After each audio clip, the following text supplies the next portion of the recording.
بسم اللہ الرحمن الرحیم۔ السلام علیکم۔ بسنت یادوں کے ایک نئے ایپیسوڈ کے ساتھ آپ کی خدمت میں حاضر ہوں۔ دسمبر کا دن جیسے ہی آتے تھے تو ہر طرف لاہور شہر میں بسنت بسنت بسنت بسنت کی صدائیں بلند ہونے لگ جاتی تھیں، کیونکہ تب ان زمانوں میں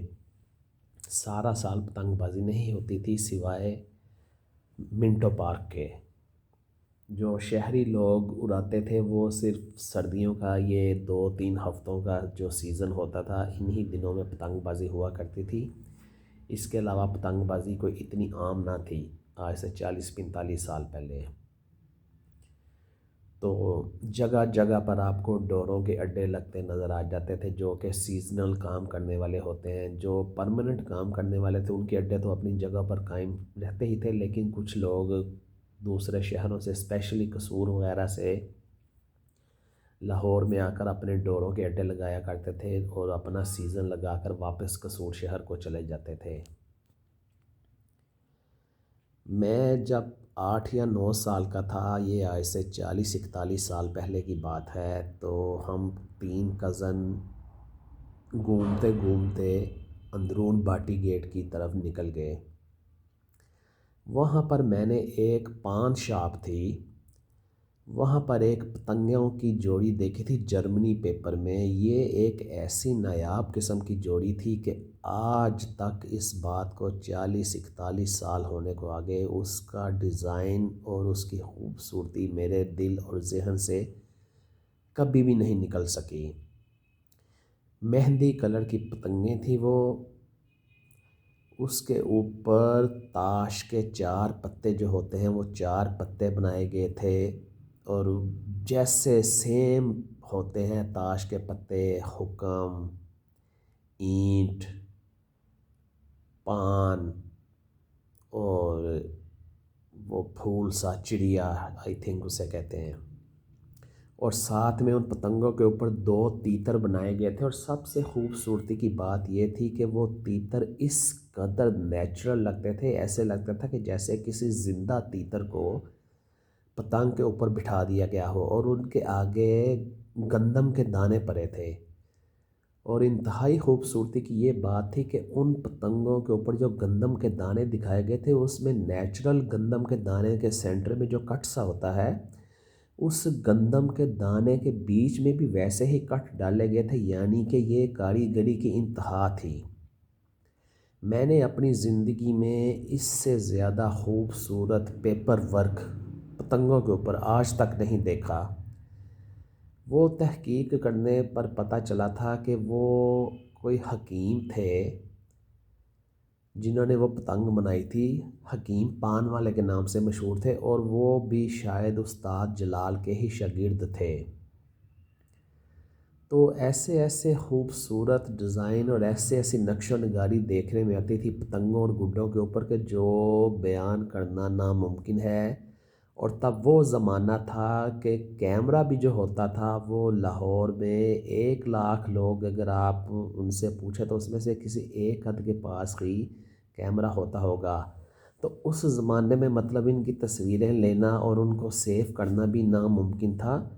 ہو سکتا ہے کوئی ایسا انسان ہو جس نے اس زمانے میں ان پتنگوں کی تصویر لے رکھی ہو، یا کسی ہماری نمائندے نے کوئی لے رکھی ہو،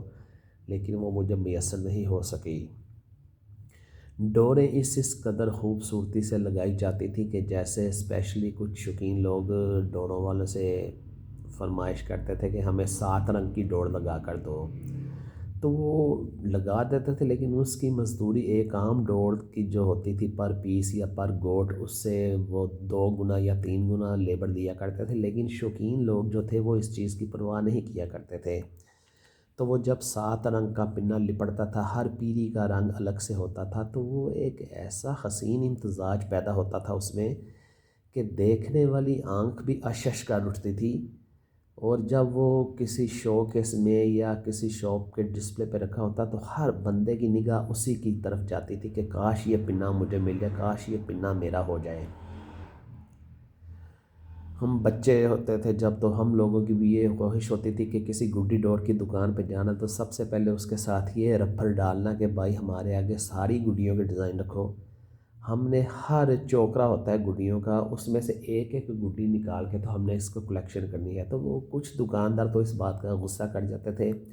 لیکن کچھ دکاندار ہمارا بچپنا دیکھ کر تو اس چیز کو سمجھ جاتے تھے کہ بچوں کی خواہشیں ایسی ہوتی تھی، وہ ہمارے آگے ڈفرینٹ گڈیوں کے اور گڈوں کے چوکرے رکھتے تھے، پھر اس میں سے ہم نکال کے جتنی کو 5 10 20 چاہیے ہوتی تھی وہ ایک ایک کر کے کلیکٹ کرتے تھے۔ تو اس طرح سے پھر یہ کرنا کہ جب پننے کے پیسے نہیں ہوتے تھے، بہت جنون ہوتا تھا، تو بازار سے موچی دروازہ سے پاپا گڈی فروش اور باکر وغیرہ سے گٹھیں ملتی تھی۔ آدھی گٹھ کی جو قیمت ہوا کرتی تھی ان وقتوں میں 1 روپیہ 50 پیسے اور 2 روپے میکسیمم۔ تو وہ گٹھیں لانی، اور وہ آپ پتنگ باز سمجھ سکتے ہیں کہ وہ کس قدر موٹا شیشہ اور تیز شیشہ لگا تھا کہ وہ گارا کے جب پنی کرتے کرتے ہی ہاتھوں کا وہ حال کر دیتی تھی کہ جیسے ہم انسان نہیں ہے، کوئی بکرا وغیرہ ذبح کیا تھا، کیونکہ بچوں کے ہاتھ نازک ہوتے ہیں تو وہ موٹا شیشہ سافٹ سکن کو بہت جلدی سے وہ ڈیمیج کر دیتا تھا۔ تو وہ پنیاں بنانی، پھر وہ ٹائم پاس کرنے کے لیے عجیب و غریب اس میں سے اختراع نکالنے کا، نہیں ہوئے تو پنی صحیح نہیں کی تھی، یہ تو پنی بڑی ڈھیلی ہے، چلو دوبارہ سے کھولو، دوبارہ سے میں تمہیں ٹائٹ سی پنی کر کر دیتا ہوں۔ تو پھر کبھی کسی نے کہنا یار یہ تو جالا پنی کیوں کی ہے تم نے، تم پیڑیاں بنا کے دکھاؤ مجھے، وہ جیسے بازار والے پنا کرتے ہیں۔ تو یہ ایک چھوٹی چھوٹی معصوم سی شرطیں ہوا کرتی تھیں، اور عجیب و غریب خواہشیں۔ کچھ بھی نہیں ملا تو یہاں تک کہ میں نے اپنے بچپن میں، مجھے یاد پڑتا ہے کہ صابن آیا کرتا تھا فیصل آباد کا 707 صابن، اور صوفی سوپ ابھی ہمارے بچپن میں نیا نیا شروع ہوا تھا، تو ہم نے وہ صوفی سوپ کے جو صابن والے پلاسٹک کے لفافے لینے، چھری پکڑنی، اس کو آرام سے کاٹ کے، اگر کوئی شتیر نہیں ملا تو یہ بانسی جارو جو ہوتا ہے اس کی تیلیاں لے کر وہ اس کے سینٹر میں سے توڑ کے تو اس کی گول کمان بنانی، تو مڈ میں اوپر دھاگا لپیٹ لیا کرنا، اور پھر بنا کے اب دوڑ نہیں اڑانے کو مل رہی تو گھر میں ادھر ادھر دیکھا کوئی حساب کتاب لگا ہے تو وہ امی کی سلائی مشین میں سے کپڑے سینے والی دھاگے کی نلکی نکالی اور لے کے سیدھا چھت پہ۔ یہ دور گزرا۔ پھر جب کبھی گڈی لوٹ لینی تو اب وہ ان زمانوں میں یہ شیشہ ٹیپ کا کنسیپٹ ہی بہت کم ہوتا تھا، وہ ٹیپ ہوتی تھی اسٹکی جو تھوک لگا کے گیلی کر کے تو اس کو لگایا کرتے تھے۔ اگر اس کے لیے بھی کوئی 10 پیسے یا 4 آنے نہیں ہیں تو کیا کرنا، گھر کے باتھ روم میں جانا، جو ہاتھ دھونے والا صابن گیلا اور سافٹ سافٹ ہونا، وہاں سے تھوڑا سا صابن اینٹی کرنا یعنی کہ چڑانا،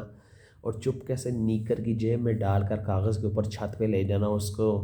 لگا کے پیپر پہ گڈی جوڑ کے اڑانی۔ وہ وقتی طور پہ تو گڈی جڑ جانی، لیکن جیسے ہی گڈی ہوا میں جانی 1 منٹ یا 1.5 منٹ میں جیسے ہی وہ صابن سوکھنا تو وہ چیپی ہوا کے زور سے اڑ کے پرے، اور گڈی یا گڈا ہمارا 2 ٹکڑے اور رونی سی صورت بنا کر نیچے آ جانا۔ پھر سوچنا یا اللہ ہمیں بھی کوئی ایک آدھ گڈی مل جائے، کہیں سے کوئی کٹی ہوئی آ جائے تو موجیں ہو جائیں، کیونکہ ان زمانوں میں اتنی وافر مقدار میں تو پتنگ بازی ہوتی نہیں تھی کہ جیسے درا در گڈیاں آ جائیں گی تو آپ پکڑ لیں گے۔ یہ 2 3 4 ہفتوں کا سیزن ہوتا تھا، کبھی کبھار کوئی گڈی آ جانی تو پکڑ لینی، نہ آنی تو پھر وہی گھر سے جو جیب خرچ ملنا 4 آنے 8 آنے، اسی میں جا کر 4 آنے کے 2 شرلے ملتے تھے ان زمانوں میں وہ لے آنے۔ تو یہ چیزیں کیا کرتے تھے۔ مجھے یاد پڑتا ہے میں نے ایک بار ایک گڈا پکڑا تو وہ کافی ہی زیادہ ڈور سے تھا، لیکن ہوا کیا کہ وہ میں پیچھے سے ڈور کھینچنی بھول گیا، اور میں اپنی مستی میں وہ گڈا اتارتا رہا، میں بڑا خوش پوری چھت پہ ڈور پھیلا رہا ہوں۔ جیسے ہی میں نے وہ گڈا میرے ہاتھ میں آیا تو میں نے پیچھے مڑ کے دیکھا تو ساری ڈور غائب۔ ہوا کیا کہ وہ جو گڈا میں نے پکڑا تھا اس کا سرا پیچھے گلی میں لٹک رہا تھا، تو وہ کوئی 2 بچے گزر رہے تھے، انہوں نے دیکھا کہ وہ سرے تک ہاتھ نہیں جا رہا، تو انہوں نے اپنی سائیکل بڑے سٹینڈ پہ کھڑے کر کے، ایک بھائی نے سٹینڈ سے سائیکل کو پکڑا، ایک اوپر کھڑا ہو گیا تو اس کا ہاتھ وہ گڈے کے پچھلے سرے تک چلا گیا۔ وہ سرا انہوں نے پکڑا اور آرام سے وہاں سے کوئی پھٹا پرانا اخبار پکڑا اور انہوں نے پنی بنانی شروع کر دی۔ اچھا میں اپنے دھیان میں آگے ہی دیکھ کر گڈا اتارتا جا رہا ہوں اور دل ہی دل میں لڈیاں ڈالنا گیا کہ میری موجیں ہی ہو گئیں۔ جب میں نے پیچھے دیکھا تو جناب وہ ساری کی ساری ڈور ان بچوں کے پاس اور صرف گڈا میرے ہاتھ میں، تاوا گڈا۔ لو جی وہ بچپنا ہوتا ہے، منہ سے جتنی گالیاں جو کچھ چھوٹ پٹانگ میں نے ان کو دی، لیکن وہ آگے سے مجھے باندروں کی طرح منہ چڑھائیں اور میرا مذاق اڑائیں، وہ پنی لے کے بھاگے اور میں اوپر خالی تاوا گڈا پکڑ کر کوئی 10-15 منٹ روتا رہا کہ میں تو لوٹا گیا۔ کم از کم میرا اندازہ ہے کہ وہ 1.5 سے 2 گوٹ کے قریب گڈا تھا، یعنی کہ وہ میں نے اپنے بچپن میں انتہائی لمبی ڈور سے گڈا پکڑا تھا، اور وہ ڈور بھی میرے مقدر میں نہیں تھی، وہ بھی دوسرے لے گئے۔ تو وہ بے ساختہ وہ فکرہ یاد آتا ہے، اب کیا پچھتائے ہوت جب چڑیاں چگ گئیں کھیت۔ تو یہ بچپن کی انتہائی شاندار یادیں ہوتی ہیں، تو میں اس کو مطلب ویژولی تو آپ کو نہیں دکھا سکتا، تو اسی لیے یہ آڈیو کا سہارا لینا پڑتا ہے۔ چلیں اسی طرح سے بچپن کی کچھ یادیں تازہ ہو جاتی ہیں، اور آپ لوگ بھی میرے ساتھ متفق ہوں گے جنہوں نے بچپن میں پتنگ بازی بہت زیادہ کی ہے۔ تو میں یہیں پر اپنے اس ولاگ کو ختم کرتا ہوں، کیونکہ بات بڑی لمبی ہو گئی ہے۔ انشاءاللہ تعالیٰ پھر کسی اور پتنگ کہانی میں آپ سے ملاقات ہوگی۔ اس کو لائک کر لیں، سبسکرائب کر لیں اور بیل آئیکن پریس کر لیں، تاکہ آپ کو نئی سے نئی کہانی پر وقت مل سکے۔ تب تک کے لیے اللہ حافظ۔